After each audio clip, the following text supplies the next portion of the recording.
a thankless job sometimes. Can we go into the chart where they have the swing section, the ensemble section where they're, no, after the piano.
Okay, one of the things I hear there is that when you play the short note at the end of the phrase, it's too short. It's got to be ba. Let it ring. Let the note ring.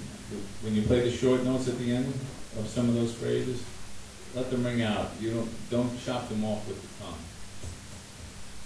Ba, da. Let the note ring out. And the sax is when you come in with that soli attack. That's the time to really dig in. You've been playing. It's been very good, and the balance is good. But this is your time when the brass, you're all playing ensemble. The brass drops out. You have it. Don't let all the excitement go away. Yeah. You gotta be more on top of it. Well, I think that rhythmically you're not taking charge enough here. You're going to need more rhythmic here and more time down at the end, bottom of the section. And you have to communicate. Okay. You have to communicate on the second alto exactly what he's doing there. I feel like he's doing a lot of the work. He should be the icing on the cake. On all these saxophone solos, it's you and you guys, you two and you two that have to do all the work. He should just be floating on top. The lead alto players that's an easy job. This is really the hard work here rhythmically. But if you're slowing down, and if your concept of swing is laying back, everything's going to fall back. So you got to stay more on top of the time. Okay?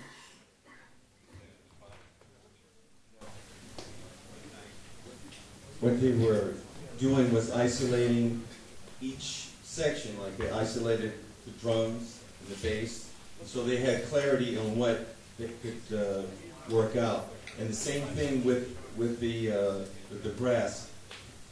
From what I hear, the bottom notes, you two should be practicing together in a room, just the two of you, so you can hear each other's part and hear intonation, and because you're the foundation along with the bass of the whole band. Everything is on top of you. So if that's not exactly with the pitch, everything else is going to be wrong. So you two can do that, but you know, yourself.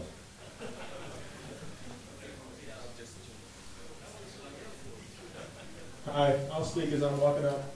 One thing I noticed from the brass section was with the trombones and the trumpets was that you guys, when I stood in the back, Sometimes you were, sometimes you weren't. It was depending on where the notes were on the page. The bells were going in the stand, and other times they weren't. And a lot of times, that will totally affect what's happening dynamically. It'll affect how the saxes are going to play. It affects what we hear out front. So it's very conscious. And I understand we all have different arbitraries. Some people go left, right, up, down. But it's very important to assemble your music stand in such a way that your bell will always be out of the stand, so that you're projecting.